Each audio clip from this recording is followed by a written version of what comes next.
Hey everybody, David Swor here once again with DJ Cox. It's July the 18th. On the 23rd, we're supposedly having baseball, and we got 12 teams to go after tonight. DJ, how are we going to make it, buddy? We're going to have to pull an all-nighter like we did in college trying to study for those exams and just I hear you. 10 teams and be zombies the next day. You didn't study, man. Don't lie. No, I didn't. And I don't have anything to wake up for since, I don't have to go to work ever, since teachers never work anymore and are never going to work again. So what a job I got, I guess, good grief. Awesome. I hear you. Well, we are going to talk about a real interesting team today. I really enjoyed getting to look through this information from last year. DJ, tell us about the surprise that the Arizona Diamondbacks were last year. Torey Lovullo, man. We're talking about good managers.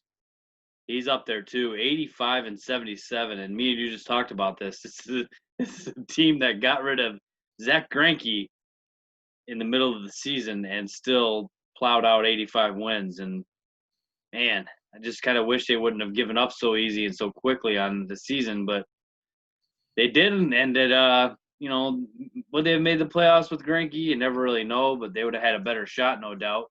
But these guys did really well. Got second to the Dodgers. No playoffs. Eduardo Escobar, what a season from him last year. Wow. Oh, yeah. I mean, this guy mashed, just absolutely mashed. Ketel Marte came out of nowhere last year, 32 bombs, 92 ribbies. Most people never even heard of him, and he almost had 100 RBI.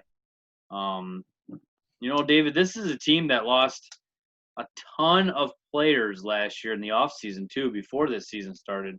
We just talked about them getting rid of Greinke, but coming into 2019, Paul Goldschmidt, the face of the franchise, was gone to the Cardinals. And Patrick Corbin ends up being a part of the three-headed monster with the Nationals and wins a World Series. And A.J. Pollock, who goes to the Dodgers and is in the mix in that bunch. And those are big-time losses, man. These guys had a bad offseason. And, they came into 2019 looking like a really, really a down team. And, man, to Torey Lovullo's credit, man, I don't know how he pulled it off. I mean, these guys had a great year, and they just missed the playoffs, obviously. But I don't think anybody really expected them to be even close, to be honest with you. I mean, a little bit below 500, I would have guessed, before last year. That would kind of been my guess, hovering around that area. No, I mean, they did really well. And off of all the success that this offense had last year, unbelievable numbers from some of these guys we're going to talk about today. And just they've built off of this, and they're continuing to go in the right direction. And I think that they're going to be good for years ahead. They've improved their farm system from 13th to 5th overall, and we'll talk about that too in the show. But they did all that last year, while they were kind of sort of rebuilding by getting rid of Greinke and bringing in some other guys and still winning ball games. They were also getting the prospects, and their ratings were going up. So, one of the problems is they finished 38 and 38 in their own division, and that's a problem when you're finishing 500 in your own division because that's who you play most. They were 11 and 8 versus the Padres, 9 and 10 versus the Rockies, and 8 and 7 against the Giants. David, we already went through the Giants yesterday, and man, they should not have gone 8 and 7 against the Giants. And we talked about, when you take those steps towards the playoffs, you got to beat teams you're supposed to beat. And you can't go 8 and 7 against the Giants, and the Cubs can't go whatever they did against the Pirates last year and make the playoffs, and that's what happened to them. So you've got to beat the wins on your schedule. When you look at them and say these are wins, you've got to win those games to be playoff teams, and you got to somehow have decent records against really good teams, or you're going to be in trouble. So they were predicted to finish third or fourth, and they got second. Let's just be honest. They weren't predicted to be a second-place team last year, and they got second place. So hats off to them, man. They had a really good year. So what do you think? Yeah, I mean, it's obvious to me that management was expecting that to be a rebuilding year. Like you said, they didn't really have a great offseason the year before, and I think they looked at it and thought, man, we can't replace Patrick Corbin, these other guys. And so we're just going to kind of stand pat and make some trades. They traded Goldschmidt. Two of the guys they got in that Goldschmidt trade ended up being big players last year, Luke Weaver and Carson Kelly, I believe. Carson Kelly had a great year. The guy that replaced Goldschmidt came off the waiver wire and, had an awesome season. And so I guess my question is, are the Diamondbacks fool's gold? Can Christian Walker do that again? I mean, he's older. He just kind of came out of nowhere, which that happens. Yankees got a guy on first base right now that's that way, Luke Voigt. And so it's, Ketel Marte. He not really a highly touted guy. He was kind of he was a prospect, but they didn't expect him to have the kind of year he had last year. So I don't know. It's going to be interesting. Can they keep building on this? And let's talk about their offseason. We usually wait a little bit into the show to talk about this, but let's talk about that now, kind of leading into 2020. Who were the big ads?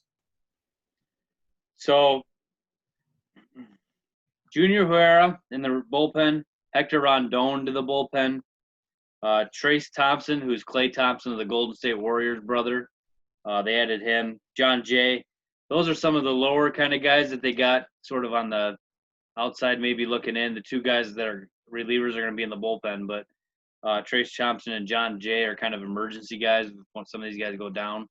So not bad options. Those guys are kind of proven to be, some guys that are good off the bench if you have an injury or something like that happening. But then they get to the big ones. I think Stephen Vaught's going to end up being a big pickup. Madison Bumgarner, Cole Calhoun, and Starling Marte, man. Those are four guys.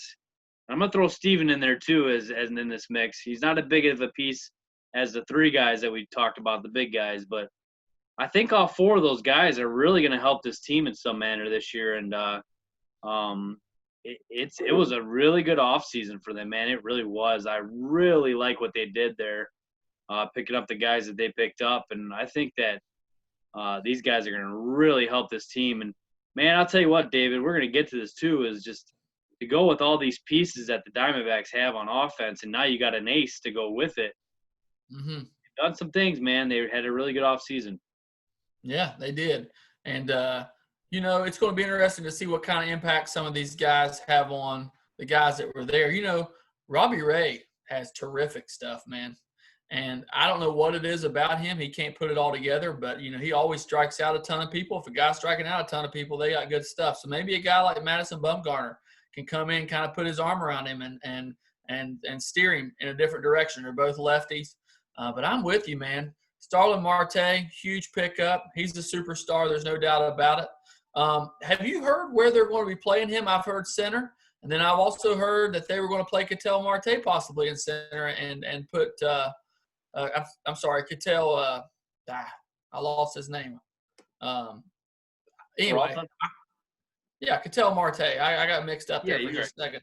Yeah, so I heard that there was a chance they were going to put him in center and maybe play Starling Marte somewhere else. So what are you hearing on that?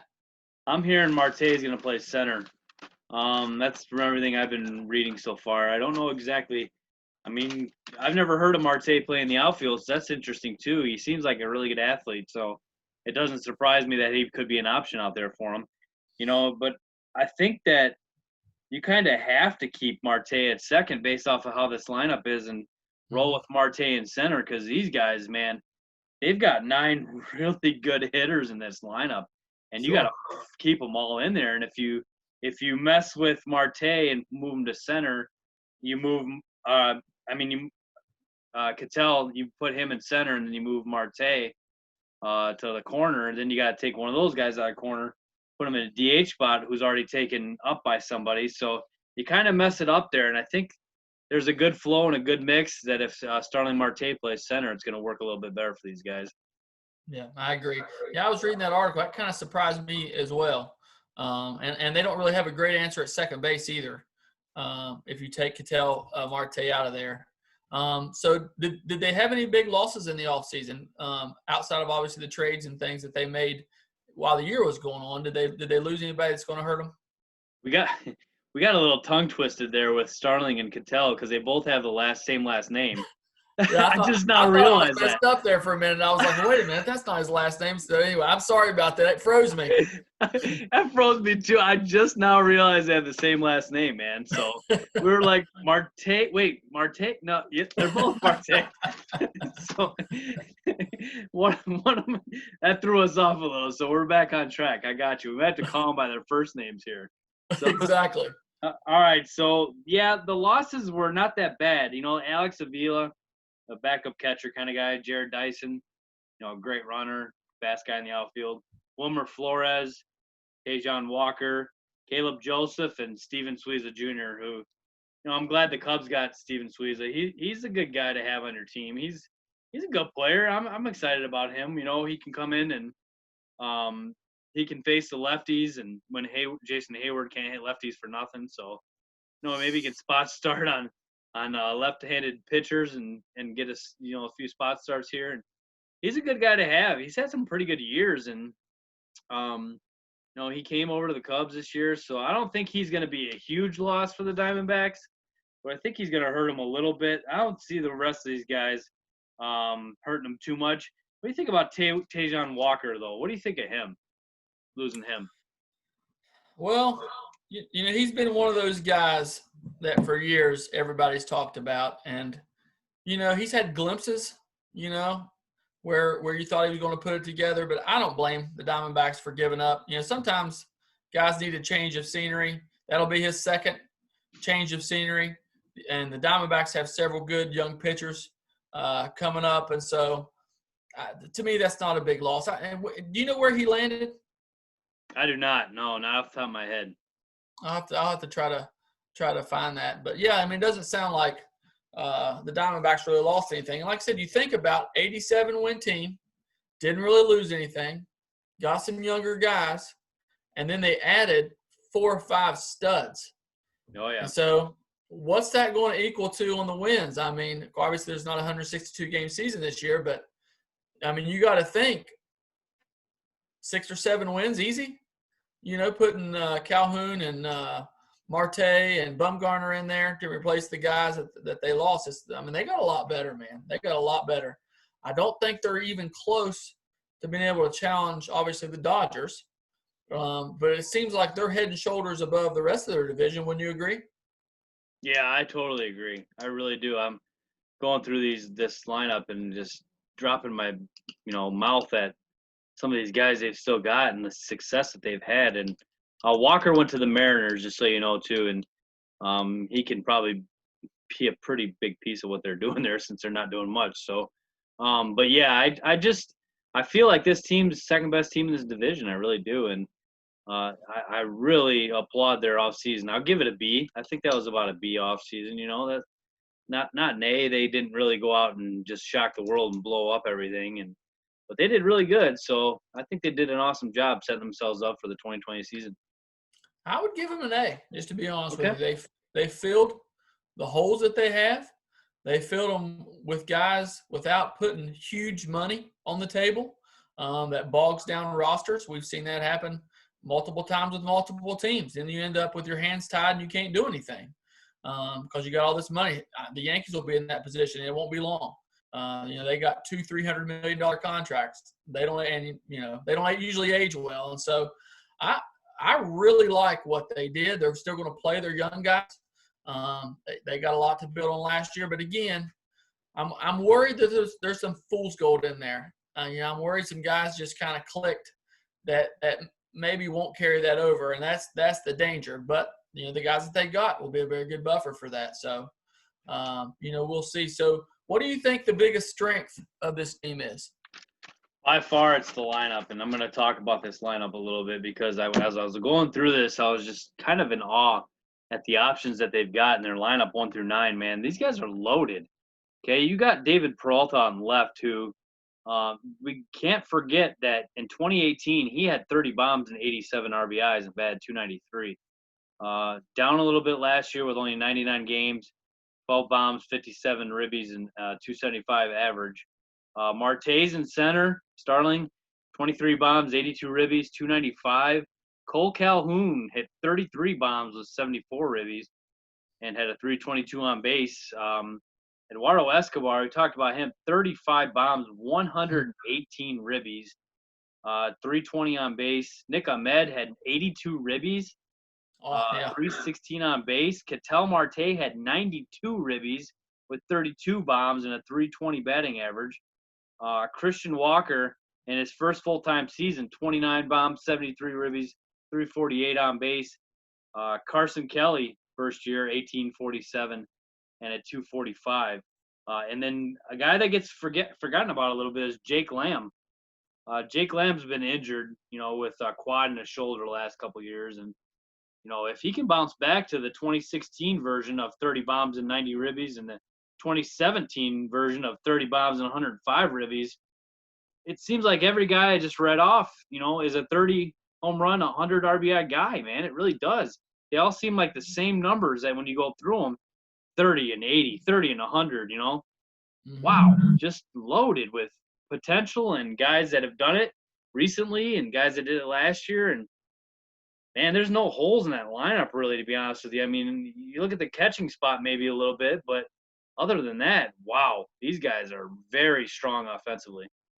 Well, I mean, even in that catching spot, man, 18 homers last year out of a guy that was 24 years old. Yeah. I mean, there's some growth there. There's a reason that they traded for him, that they got him in that Cardinals deal. I mean, they could have, picked about whoever they wanted. They're trading one of the best players in the game, and they chose Carson Kelly. There's a reason why. And so, yeah, again, this will be the third time I've said it this episode. So if you look back at those guys last year, I mean, who would have thought Eduardo Escobar would have hit 35 bombs? Who would have thought Ketel Marte would have had 90 RBIs? Who would have thought Nick Ahmed would have had the year that he had? And it just leaves me scratching my head a little bit. I mean, there wasn't even glimpses of that from these guys. And, whether they're just shrewd, I mean, maybe that's it. Maybe they're just smart. Maybe Christian Walker's been sitting out there and they've known it, and they just were the ones that gave him a chance. I don't know. That's the only thing that worries me about this team. And we'll talk about that a little bit more. But I'm with you, man, on the strength. It's that lineup. They can obviously hit. Like you said, there's 30 homer guys in every spot, not really a weakness in their lineup. And so, they're an exciting team. I got to see them firsthand last year. We'll talk about that a little bit later. But they're a fun team to watch, man. They were a fun team to watch. And like you said, Torey Lovullo does a great job with them. So what do you see as the biggest weakness for this team? So I got to go with the rotation. I'm a little hesitant on them. You start with Madison Bumgarner, who I have no worries about. Just the miles on his arm, maybe. We talked about this in the Giants episode a little bit. A lot of miles on that arm as a 30-year-old. He's still very young, which is hard to believe since he's been pitching since he's 19 years old in the majors. But he's in a little bit different boat as far as his arm goes, I believe. He just has pitched so much in the postseason, too, and there's a ton of miles on that arm. And that worries me a little bit, I'm not going to lie to you. But he's a gamer, man, and a lefty pitcher, and he can pitch, and we know that. And if you got him as your ace, you're going to be okay. I really believe he's going to do well for them. Robbie Ray is another guy we talked about a little bit before we came on, and he's just a little bit above 500 in his career. Nothing that blows your mind. I mean, he had one really good year. But he's got the stuff, man. When you watch him pitch, he's dirty. And if he can find that in every one of his outings, in this little sprint we got going on here, if he finds it, he's going to be nasty because he's got the potential, man. And that's the thing. He can either be off or on. So he worries me a little bit from that perspective. But like you said, man, they got Luke Weaver. I do like Luke Weaver. I know he hasn't done much yet in his career. He's around 500 too. But when you're trading Goldschmidt, they obviously saw something big in him in order to trade Goldschmidt for him. So that's a good point you made about the catcher too, Carson Kelly. So Zach Gallen and Merrill Kelly, I don't know very much about those guys at all, to be honest with you. Not very proven on the major league level. Very, very low numbers as far as starts go and everything. So especially that back end is a question mark. That's the little part of me that worries a little bit about these guys and the miles on Mad Bum's arm. Some minor worries, but I really do think that they can be okay in the pitching and at least hang in there for this offense and get some wins. So I'm going to go in the pitching category, but I'm going to go with the bullpen. I looked through that bullpen yesterday. And of course, we've talked about they added some guys, but it's the most average bullpen I've ever seen in my life. I mean, everybody is just kind of the same, 3.50 ERA all the way down. And not that that's not good, but one thing all these playoff teams had were lockdown relievers, 7, 8, 9. I actually like their rotation pretty well. It's a lot like the A's in that it's a lot of talent. Some of us just got to come together. It hurt them that Leak went down. He opted out. That would have probably been their 3 or 4. Mike Leake's a gamer, man. Oh, Mike Leake. I forgot about that. Yeah. Good point. Yeah, he's not a real sexy pitcher. He's not going to, knock your eyes out. But Mike Leake is a gamer. He will keep you in games. And so when he opted out, that kind of hurt. And that's kind of what moved Zach Gallen into the rotation. I think he was kind of on the outside looking in. And so it's going to be interesting to see, man. The farm system is loaded, and I fully expect them to empty the gun, so to speak. I think there's going to be a couple prospects that end up making it in this bullpen, kind of like the A's did last year. And now if that happens, then I truly believe the Diamondbacks are pretty dangerous. Again, are they good enough to catch the Dodgers? Probably not, but it's a 60-game sprint. So if somebody stumbles, man, you just never know. If you know how teams are sometimes. I mean, the Reds lost like their first 15 games last year and still just about came back and made the playoffs. So, you just don't know what's going to happen. But if I was manager of that team, I would be worried about that bullpen. It's such a big part of the game now, and I just don't see a lot that makes me think they could lock down the game. I think it could be kind of iffy at the end. So, DJ, what do you think about their farm system? Tell us a little bit about that farm system. So, man, as I mentioned before, they've moved up tremendously in that farm system from 13 to 5 overall, which is good to see, man. I like the Diamondbacks. I've always been a fan of them, not that I, completely root for them all the time, but I do root for them a lot when they're playing in a lot of teams, and they're just a fun ball club, man. I've already mentioned that I really got to think for Arizona. I like a lot of their sports teams and their college teams, and I just think it's really cool out there. And but yeah, man, I don't see them. Like you said, they got some pitchers that can come in and just go into the bullpen. And other than that, though, I don't see too many guys coming up from the farm this year. I just think that lineup's way too set, and unless there's injuries or anything like that, they're probably going to stay put with the guys. But man, they could just move some guys in the future and be very good. One of the guys that I kind of went to here, and we've been kind of seeing a lot of guys that have famous dads, and I knew it. You knew it. I knew it. I knew that's where you were going. I couldn't resist, David, because Gary Varsho is a former Cub. This guy played with the Cubs in 88, 89, and 90. And his son, Dalton, is one of the top prospects for the Diamondbacks. Now, he actually is their number 2 prospect overall. Gary Varsho, David, that guy was a stud. He had a 244 career batting average. He had 10 home runs and 84 RBIs in 8 seasons. That guy was awesome. I just pulled up his profile. He was worth negative half of a win over his career. But hey, somehow or another, he played in 7 seasons, man. You got to hand it to him. I don't know how he hang on, man. He was one of those guys that would come off the bench like he was buried on the Cubs bench those years, man. He must have been good at defense is all I know, because I'm looking at his offensive stats. Woof. I mean, he wasn't much of a hitter. But maybe Dalton, I don't know. Well, maybe he doesn't take after his dad. The 89 Cubs were awesome, man. They lost to the stinking Giants in the National League Championship, who ended up losing to the A's that year in the World Series. And, man, Gary Varsho was on that team, and he didn't start by any means, obviously, based off of his numbers you've seen. But he was on that team, man, and like you said, you got to give a guy like that credit for hanging on for 8 years, man. You look at his He's good at stats, and you're something. like, he did something right, man. And I don't remember if he was good defensively. I was just a kid then, so I don't really remember exactly what he brought to the table. But we'll get back to Dalton here a little bit. He's a good player. He can catch for you. He can play third, play outfield.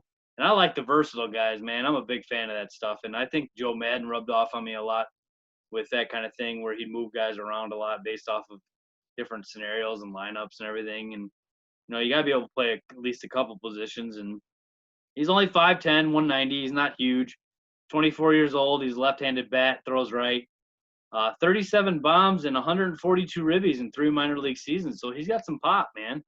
For a little guy, he's not that big, and he can bomb them. And 301 batting average and a 372 on base. I seen him hit a lot today. I was watching a lot of video on him. He's got a very long, sweeping swing. Doesn't look like a catcher when he's up there, not even close. And he can run a little bit. He's not a blazer by any means, but he's got some speed. And I think that's because he's so small and everything. And you wouldn't think most catchers can run very fast, but he's a little smaller, so he can get around the bases a little bit better. But I see him. He's gonna get a shot. I mean, he catches. Like you said, they got a guy in Carson Kelly who I think could stick there. That'd be good. But even if he comes to become the backup catcher or whatever in a few years, that'd be a good thing for the Diamondbacks as well. So who do you got, David? So I got to go with my boy, West Virginian Levi Kelly. Nice. He's about their 6th rated prospect. It's big news here right now in the papers because he made the 60-man roster. He was just in Single A last year. He's a gas thrower. He transferred out his sophomore year to go to the IMG Academy down in Georgia. He was just heads and shoulders above any talent that we had here. And so he got drafted, I believe, in about the 3rd round. He's a beast. They're saying he's moving up the staff quickly. And I think there's a good chance, a very good chance that he could end up in that bullpen. And then, another guy to think about is and I'm gonna butcher his name, but he came over in the Houston trade for Greinke, JB Bukowskis, I think is how you say his name. I'm not exactly sure if that's right. But they said that when healthy, he's had a problem being healthy. He has 2 of the top-rated pitches in the minors, fastball and slider. Wow. So what's good out of the bullpen? A good fastball and a good slider. So, again, I can totally see him, assuming he's healthy. I don't follow the Diamondbacks enough to know if he is or if he isn't right now because that's been a problem. But those are 2 guys who I think could definitely make an impact this year. And like you said, the bulk of their farm system is a couple years away. But, man, to move up like they did to the 5th-rated farm system and with a good core, man, the Diamondbacks' future looks really, really, really bright. And, DJ, I got to ask you a question. This is off the Diamondbacks a little bit, but something I've been meaning to ask you when we're talking about managing and all that. So it's a really big thing right now. Not a big thing, but it's happening definitely a whole lot more where guys are playing multiple positions. But something Aaron Boone does, and I've talked about this, drives me crazy. And so I want to know your opinion as a manager and also as a player. What impact do you think it has moving guys around the lineup? I mean, Aaron Boone changes his lineup every day. Do you think that messes with guys a little bit? Do you think it's a good idea? What's your thoughts on that? It's tough, man. It really is. It's hard to compare the high school level to the major league level as far as this goes, because at the major league level, you got your pitchers and they don't do anything else. So they just pitch and that's it. At the high school level, you got your pitchers and then the next day he's got to go play the outfield. So from the standpoint of, him pitching, going out to the outfield, bumping somebody who was out in the outfield to a different spot, then this guy's got to move. You have to be versatile in high school based off of who's pitching that day, because your shortstop could come in and be the pitcher. Now you got to move your regular second baseman over to shortstop, and then you got to bring a guy off the bench to play second, and then you're moving guys around based off of who's pitching that day. So that has a lot to factor in at the high school level. It makes everybody have to be more versatile down in the lower levels than it does in the majors. The major league level is a little different. You don't have to do that as much, I don't think. Your pitchers are your pitchers. So the guys that you move around in the defensive spots, I do think it can mess with them a little bit. I really do. I mean, um, these guys are professionals, and you honestly could stick them at a lot of different spots, and they'd probably be pretty decent at almost all of them, to be honest with you, because they're such athletes.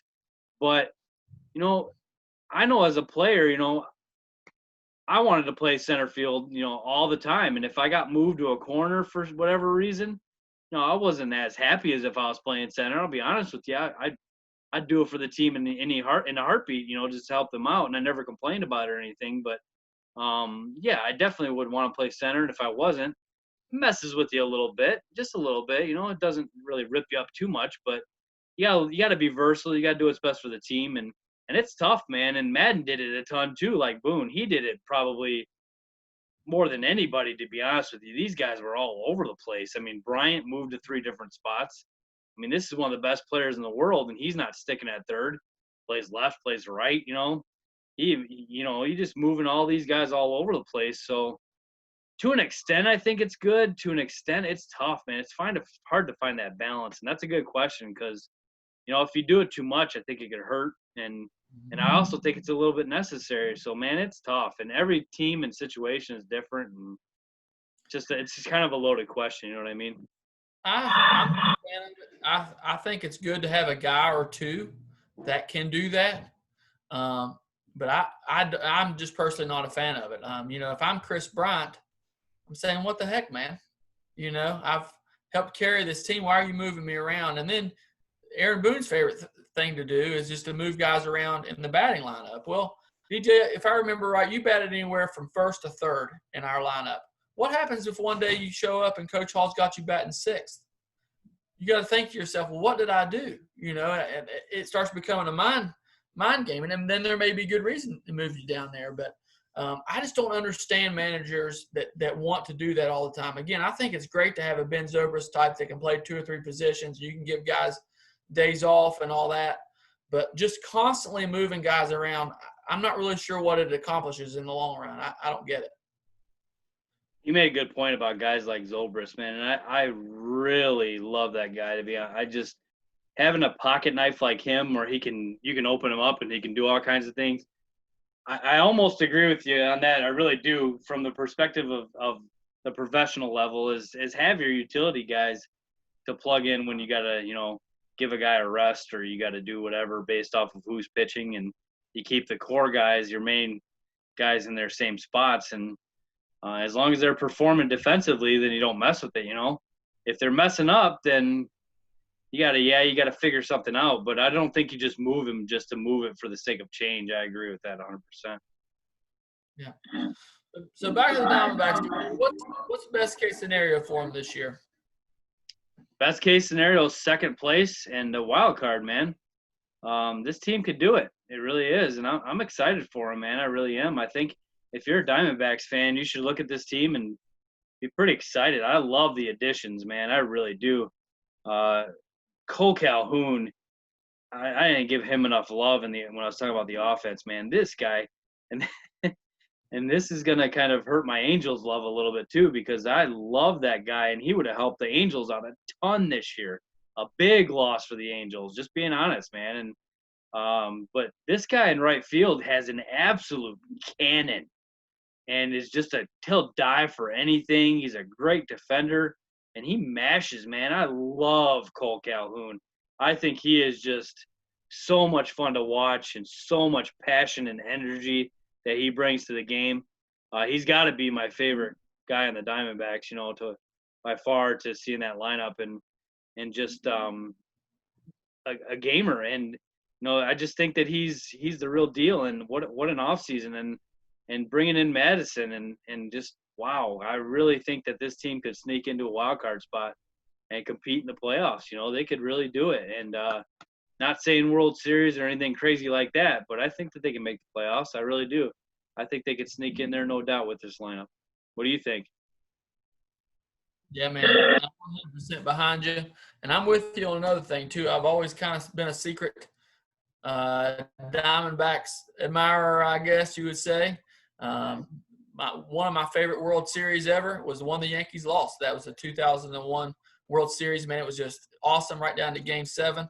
And I've always liked the Diamondbacks, and so I'm kind of pulling for them, to be honest with you. I'm like you. I just can't see them overtaking the Dodgers, but I think if I had to pencil in one of the wild card teams, I definitely think this is one of them, and they could definitely be dangerous. In a playoff series, they've got a couple good starting pitchers, gamers, and they've got a great lineup. And so, yeah, I'm with you, man. I think the ceiling is probably a wild card team this year with a bright future ahead of them.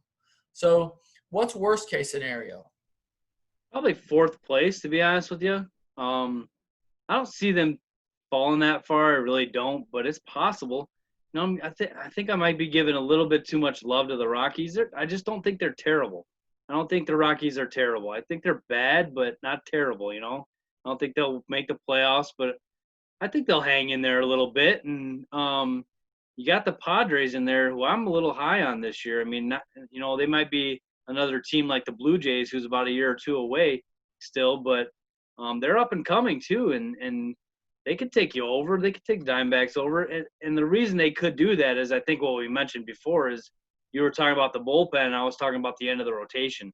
So if those fall apart and end up, being weaknesses like we're talking about, it could cost them some wins, and they could cost them a shot at this thing, and they could fall down pretty hard on their faces and end up in 4th place. I don't know if I see it going that far, but it's possible. I think that's their bottom that they could go to. I really do. Like I said, I would be shocked if it was 4th. I would not be surprised if it was 3rd, though. So what do you think? Yeah, I can't see them doing any worse than 3rd, personally.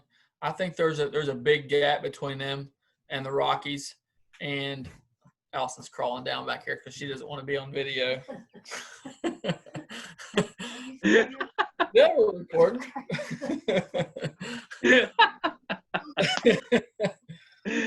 Oh, man. Anyway,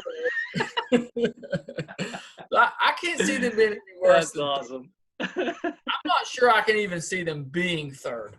I think the Padres are starting to figure it out, but I just think the Diamondbacks are a lot better. So worst case scenario would be that the Padres pass them. I just can't see the Rockies passing them. But we'll see. I mean, injuries can change that. It is a 60-game season, and we talked about how, it's really going to be a sprint, and anybody can fall out of it pretty easily. One bad week can throw you out, and so we don't know that for sure. But I don't expect them to finish. I really don't expect them to finish it in 3rd, but 3rd place would be worst case scenario, I think, for them. So DJ, give me your favorite all-time Diamondback.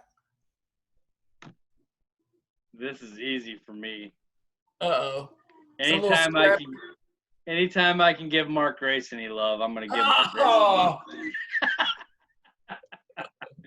any love. Listen, this is a guy that played his entire career pretty much with the Cubs, and he goes to the Diamondbacks for his last 3 seasons. And we were talking about this already, talking about the 2001 World Series, which sticks in everybody's mind all the time because, we were just after September 11th in our nation's history here, and it was big for baseball to come back, and it was a great World Series, and that was back when America was actually united. Unbelievable how far we come from then. But Mark Grace, man, huge home run in against the Yankees. I know you remember that because that one hurt him pretty bad when he was on their team, and he was a big part of that team and that won the World Series. People forget that. He had a lot of RBI that year, about 70, I believe, and was, like I said, he came up with a big home run in the World Series to help them, and he had a lot of hits in some of those games. So this guy, man, I'm going to continue to give him some love, man, because that's my guy. And one of the things I want to talk about, too, is going back to that 2001 World Series.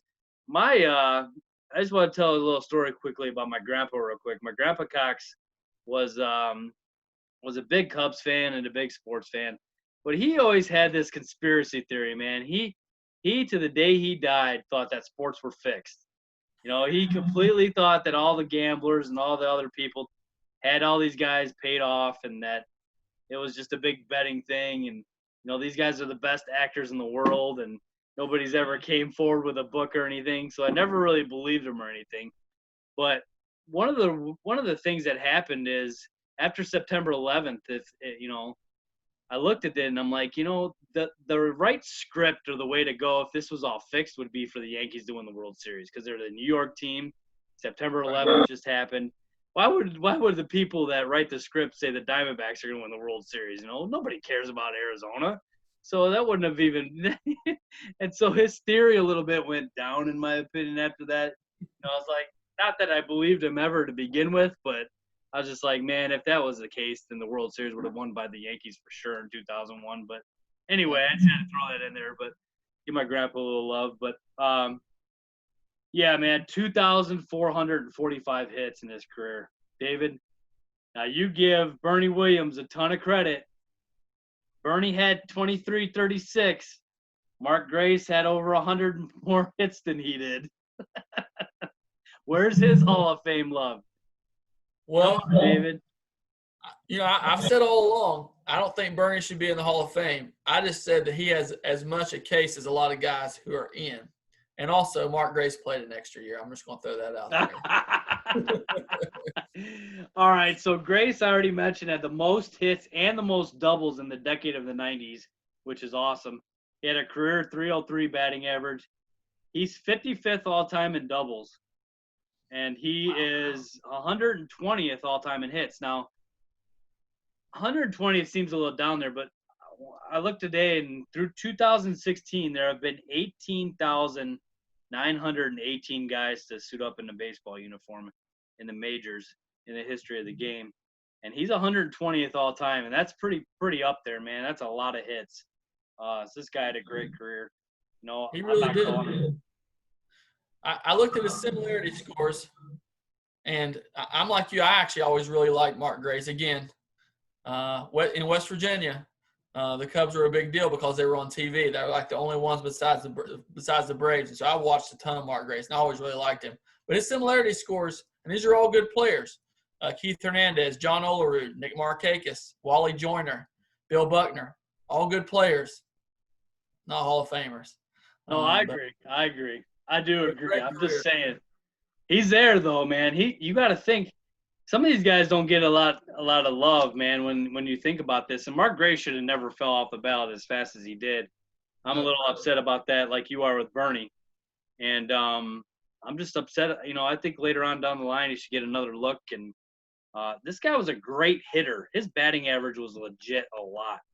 And if you look at some of his batting averages throughout the years, and those are Hall of Fame batting averages, really, if you think about it. And I mean, that's one of the things I'm a little hard on is we tend to look at home runs and RBIs. Well, not everybody's that kind of hitter, and you got to give some love to the guys that are just pure hitters and doubles guys and don't, necessarily hit in the middle of the lineup and drive in a ton of runs. And Mark Grace hit second a lot in his career, which is kind of an RBI spot, but I don't know, man. I just think that he fell off way too fast. Just giving a little love to my favorite Diamondback of all time, Mark Grace. Oh boy, no, that's a good one. I'll throw a couple names out real quick before you go there. I loved Paul Goldschmidt, Randy Johnson, Kurt Schilling. Those guys are up there too, but I'm going to go with Grace. What about you, bud? Yeah, I'm going to go with Randy Johnson. I know Randy Johnson maybe isn't known as much as Diamondbacks as he was a Mariner, but let me say this, maybe he should be. I got to look, and he only played one less year in Arizona than he did in Seattle. He won 4 consecutive Cy Youngs, and honestly, it maybe should have been 5. He was dominating. I love to watch Randy Johnson pitch. There's no scarier dude on the mound. 6'10", the mullet. He just looked mean, throwing 100 miles an hour. He's one of the first guys, not one of the first, but there was a point in time where not everybody threw in the upper 90s. There was just like 3 guys in the league, and he was amazing. He is one of my favorite pitchers. If I had to win one game, I'd think real hard about having him start it. I love Randy Johnson, even though he wore my Yankees out.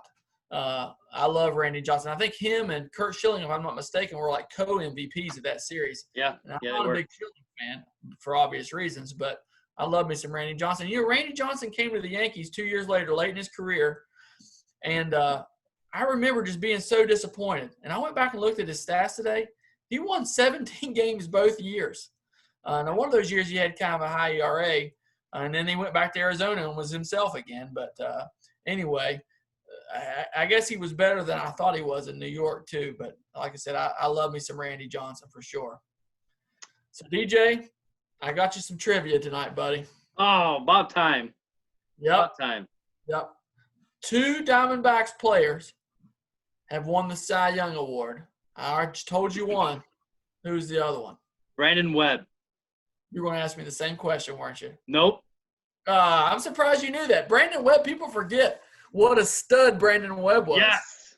Yes. Man, he had a killer. I believe it was splitter or fork ball. I think it was a splitter. And I don't know. Have you ever thrown a splitter, DJ? Have you ever toyed with it at all? I've only coached it. I know how. I don't know how to throw it, but I do know how to teach it. Well, listen. Not until I got out of college. I wish so bad we'd have had a real pitching coach. I didn't understand how to throw that pitch, to be honest with you. So YouTube wasn't really a thing then. So I got on YouTube one day just screwing around and decided I was going to learn to throw a splitter. And sure enough, man, I went outside and I could do it. But let me tell you what, it wore my forearm out. Basically, when you come through with that ball, you're supposed to pretty much rake that forearm, your hand straight down as you release that ball. And I could tell, man, it was going to junk my forearm. And so apparently Brandon Webb was a one-trick pony. That was his only pitch. And he had arm trouble, and it went away. But Brandon Webb, man, there was a point in time he was one of the top pitchers in the league. Well, obviously, he won the Cy Young, but he was 2 or 3 years at least. I haven't looked at his stats, where Brandon Webb was the man. I remember trying to get him in fantasy leagues and stuff. I hated to see his career get shortened like that. He was a stud, man. He was their guy for a while there. And you're making good points about the splitter, man. I've had a couple guys graduate from my high school recently that lived by the splitter. And one of the guys, Caden Anderson, that was one of my pitchers, I kid you not, he maybe topped out in the high 70s with his fastball, but he had that splitter and he was untouchable, man. I mean, they even knew it was coming and they couldn't hit it. And same with another guy I had, but he threw a little harder, about mid-80s, and he had a splitter too. So if you got that, man, I've seen it work really well, and I understand why it works. And it's nasty, man. And it's a good pitch if you can teach somebody how to do that. And Brandon Webb, man, that guy was good, and he had a good one. You're exactly right, man. Yeah. His best season was really his last season. He must have had surgery. But he pitched. He was 22-7 in 2008. I was gonna say 21. What is it? I was gonna say 21 wins was his best year, but at 22, that's pretty good. Yeah. And then he threw one game the next year and was out of baseball. Yeah. So just never could, I guess, put it back together. But yeah, Brandon Webb, he won the Cy Young. Let's see, was it in 2000? Actually, he won it 2 years before that, 2006. That year he was 16-8 with a 3.10 ERA. So, yeah. So what do you got for me? You got me some trivia? Good. He was good. Absolutely, I do. All right. So think again the 2001 team. Go back to them. All right. Go back to their lineup and start thinking about some guys that were in that lineup. Luis Gonzalez, on major steroids that year, hit 57 bombs with 142 RBI. Anyway. You don't know that for sure, DJ. Get out of here, whatever. He wasn't in the report. Jose Canseco didn't sell him out. All right, so on that team, who was second in home runs and RBIs to Luis Gonzalez? All right, so you had Mark Grace. I think Steve Finley was in that outfield. I want to say old Matt Williams was over there at third, maybe. You're right. He could have been there. Trying to think of who that. Tony Womack, I think, played second. Yep. Reggie Sanders, I think, was on that team. I'm going to go with Reggie Sanders. You got it. Nice. Nice. I actually watched that Game 7 not that long ago. Yeah. I remember right where I was during that game, man. And I remember I was on the second floor of Phillips' dorm, and it was packed in there. Of course, everybody knew I was a Yankee fan. They were ribbing me and all that good stuff. And I remember when Rivera gave up that hit to Luis Gonzalez, it looked like a looper, and I thought for sure Derek Jeter was going to be there, but the infield was pulled in. Normally, he would have caught that ball easy. But I remember just sitting there and thinking, I just watched the best World Series in my life. And it was just awesome. The whole thing was just awesome. So even though the Yankees lost, I could appreciate how cool it was. Like you said, with September 11th and all that, everything going on in our country. It was a cool series. Definitely, probably still to this day, my favorite. Yeah, that was a really cool World Series, and the co-MVPs and Luis Gonzalez pretty much getting the ball off of the handle, hitting the ball into short center field off the handle, which that's what the juice does for you. And Oh gosh. yeah. Hey, Well, if Luis Gonzalez wasn't roiding, Derek Jeter does catch that ball. I was going to say my favorite Diamondback was I can't say his name right, Byun Hyun Kim. Oh, nice. Because he gave up all of my favorite home runs that year. Tino Martinez, Derek Jeter, he gave up all the good ones. So that Tino Martinez home run, I went 8, man. I told you, he was like my favorite player, and it was just such a clutch home run. But anyway, I had to go with the big unit for my favorite player. So, and the big unit went in with a Mariners hat, right? Oh yeah. Yeah. I'm telling you, man, you look at the stats, and I know that's what he's known for, but it's definitely debatable. He should have been a Diamondback. I'm not sure. But anyway, he was with Seattle just a little bit longer. But anyway. Well, DJ, you got anything else to add to this episode? Yeah, we got to talk about the stadium a little bit here. Oh, yeah. Yeah, I don't want to miss that. This is one of the few that I've been to. Oh, you've been? Okay, talk about it. Yeah. So last year, me and Allison, I had to go on a trip for work, and we had to stop by in Phoenix. And I remember telling Allison, I said, man, it'd be cool if the Diamondbacks were in town. Well, sure enough, they were, and they were playing the Yankees. So wow. How crazy is that? And, yeah, man, we went early. I always go early. I want to go to batting practice, whatever they'll let you go to. I mean, used to be they would let you go to both teams' batting practice, but those days are kind of over. So I got to go and watch some of the Yankees hit.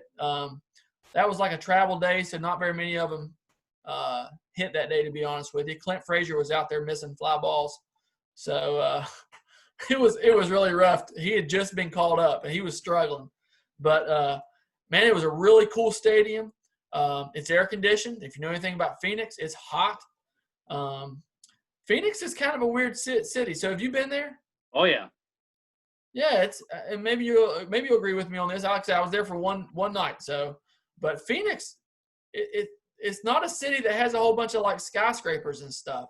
It's real spread out. It just didn't seem like a big city. It was cool. I liked it. But the stadium's right downtown, bunch of restaurants and stuff close by. Really nice. Not one of my favorites, to be honest with you, but a really cool stadium. Yeah, I agree. So I've been to Phoenix. I've been to Chase Stadium twice. We went one time, just me and Nicole went, and then one time we took Devin and Lindsay with us, and really good stadium. I like it. Like you said, it's indoors. You can get out of that 120-degree temperature and go inside into the cool air conditioning. And we sat in the right field bleachers right next to that pool, man. That was pretty cool. And That's cool. who gets to swim and watch a game, So that's something very rare in that stadium, where you got some people out there hanging out in the pool and eating food and stuff and watching a ball game. That's a pretty fun thing to do, I'm sure. And I was pretty jealous. I was trying to sneak over into that pool and just act like I was one of the people that paid for those seats, but it didn't work too well for me. So, but no, that's cool, man. And they got it's a big field, man. We got to go walk on the field after the game, and you just walk around and you're thinking to yourself, man, you stand in that batter's box, and it's a long way to that home run there, man. That's a big one. So I loved it. I love the pool. I love the food. Cheap parking. If you remember right, it's like $5 to park, man. That's right. nothing. It's cheap, and that's awesome, man. And you're like right there too, so it's really good. And I agree with you, man. Phoenix is not like a normal looking city by any means. You got Mesa and Scottsdale, and you got a bunch of suburbs that are real big right around it too. And I think, like you said, it's all really kind of spread out into the suburbs too. As far as that goes, if I'm thinking right, I think the football team is in like one of the suburbs, Scottsdale maybe, and so they're spread out a lot, in that city, and they make it spread out kind of the greater Phoenix area that way, and not a ton of skyscrapers. Very cool place. When my oldest sister actually just moved out there not too long ago to Tucson, so just south of Phoenix, and so yeah, man, I loved it. I'm a big fan of Chase Field.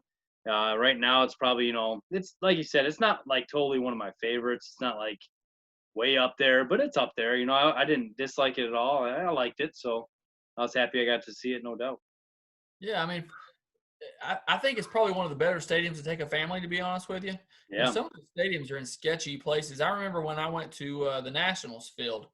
Now, I'm sure it's changed a lot because they had just built it. But, man, it was sketchy where that field was. And I didn't feel that way at all at Arizona. I mean, we stayed less than a mile from it in a hotel, reasonably priced hotel, believe it or not. And, yeah, man, I mean, we hopped right over. We could almost walk there. It was just so hot that day. And that wouldn't have been a good idea. But very nice city. So is that your connection to Arizona? Is it your sister? So you've been there twice. I mean, obviously that's like other side of the country from you. So is that how you ended up down there? Well, the first time we went there, actually Nicole was born out there in Mesa, so we just went out there for vacation, and there's a lot of cool things to do in Scottsdale. It's a really good vacation area if you get a chance to stick around there for a few days. And so we went out there for a vacation once, and we stayed for a little while. The second time we went out to Chase Field, we nailed it, man. We did a real good job of kind of going around the country there a little bit. We went into Phoenix, flew into Chase Field to show that one to Lindsay and Devin. And then we got a rental car, drove to San Diego, drove up to LA and saw the Padres and the Dodgers. And when we came back, we hit the Grand Canyon up north and then head back down to Phoenix and flew back home to Chicago. So we nailed that trip, man. That was a blast. That was a blast. We nailed that one. So, we were originally just going to go, to LA and San Diego, but we were thinking about the Grand Canyon. And if we did the Diamondbacks for the kids and then circled back around that way, I think we really nailed that one. So that was a lot of fun. So how far was LA? I remember seeing the sign. How far of a drive was that? It wasn't too bad, but I can't remember off the top of my head, man. And we were driving like literally on the border of Mexico, man. You could see like the wall off in the distance and everything. It was crazy, man, how close we were to that border as you're driving down. Because San Diego is like really close to Mexico, man. You don't realize that until you're like driving to it, and then you see how close you actually are. And we hit San Diego up to LA and then back around to the Grand Canyon, man. That was a lot of fun. And San Diego and LA aren't too far apart. I don't remember that being too bad of a drive. And but we spread out each day, each city. I think we spent about 3 days in, and we did a good job on that one. So it was a lot of fun. Yeah, that sounds like a good trip. Well, DJ, I guess this wraps up another team. 12 more to go. I think we both agree we like the Diamondbacks. It's going to be interesting for them this year. I'd like to see them sneak in, make some noise this year. So I guess we'll see. And we got to watch some baseball today. Did you tell me the Pirates were on? I saw the Pirates on, man. I was watching some baseball, and I'm not very excited about spring training 2.0, but it is nice to see some guys out there throwing baseballs and playing the game. And I'll be really, really excited if we make it to Thursday and something crazy doesn't happen to stop this, and we actually get to watch some baseball. I can't wait, man. Thursday might be an off day for me. Yeah. Thursday might be at the house. I'm ready for some baseball. So, well, you guys open it up, don't you? The Yankees and Nationals, if I'm not mistaken. Yep. Yeah, I might have to come home and get ready. I'm sure that's a night game. Might have to come home and get ready for that. Is there anything better than opening the season at the normal time, obviously, and those day games and stuff, man? It ruins my work day, obviously, but it's just so awesome being able to flip around and watch. They stagger those games and start at like 1 o'clock, be able to watch those games. I love it. And that goes on for 2 or 3 days. I love day games.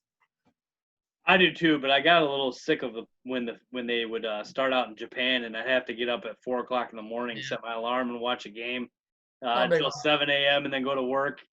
I didn't like that one very much, but I'm such an idiot that Yeah. I got to watch the first game of the year. So No doubt. No doubt. Well, I guess we'll wrap it up then, buddy. You got it, We'll man. be back tomorrow. It sounds like the Reds is going to be where we're going to go with the next episode. That one's going to be real interesting. You don't want to miss that one. We've got a lot of Reds fans from our Temple days, and we look forward to seeing everybody tomorrow. Y'all have a good one. Yeah, you guys all have a good one, and no Diamondbacks teammates, that's for sure, and maybe Donnie, who knows? Yeah. All right, everybody, take care.